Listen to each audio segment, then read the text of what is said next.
This video series is produced within the framework of the research project, The Character of the Pilgrim in Medieval Armenian Travelogues, supported by the Higher Education and Science Committee of the Republic of Armenia under the Grant Program for Promoting Scientific Efficiency 2025. My name is Vardan Devrikyan, and I am part of this research project, which is implemented by the Manuk Aberyan Institute of Literature of the National Academy of Sciences of the Republic of Armenia.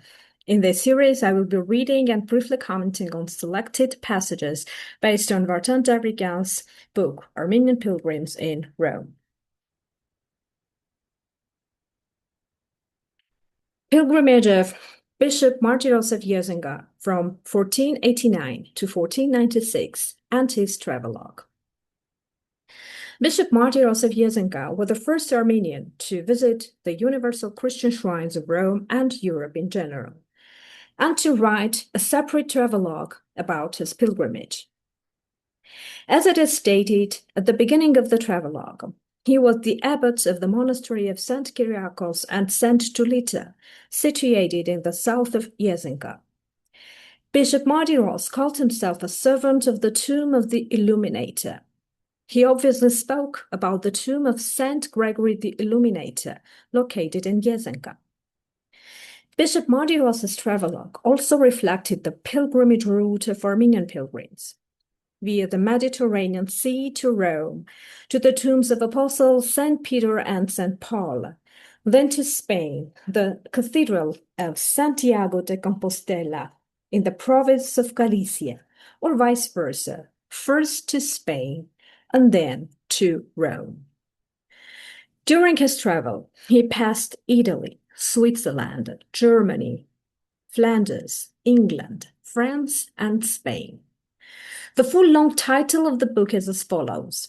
This is the history of the land of Franks that Bishop Martyros of Yesenga has visited and written about the cities that he saw with his own eyes, and it happened this way. The copy of the travel book kept in the National Library of Paris was published by French Armenologist Saint Martin in 1826 in Paris.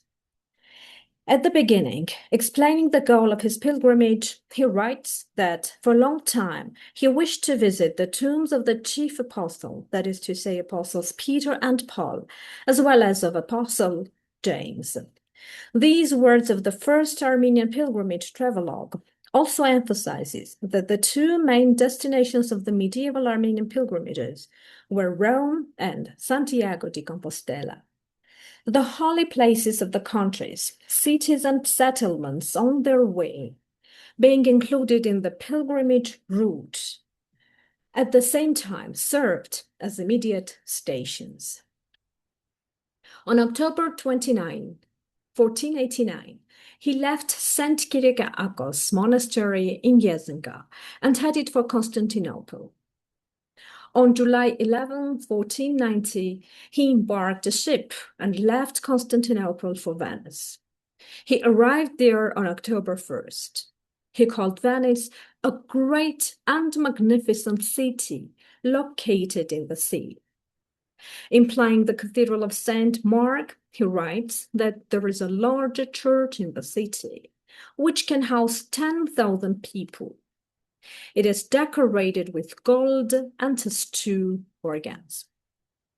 After staying in Venice for 29 days, he again took the sea route for Rome.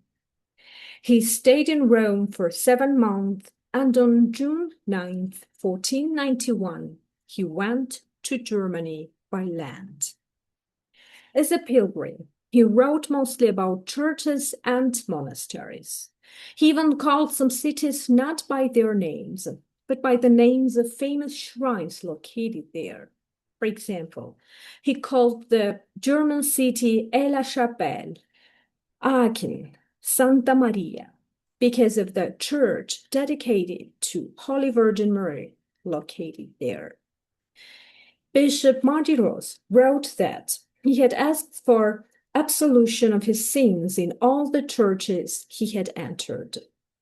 He wrote about Notre Dame de Paris as a large, beautiful, and amazing church that cannot be described by human language. This concludes our today's reading. Thank you for watching.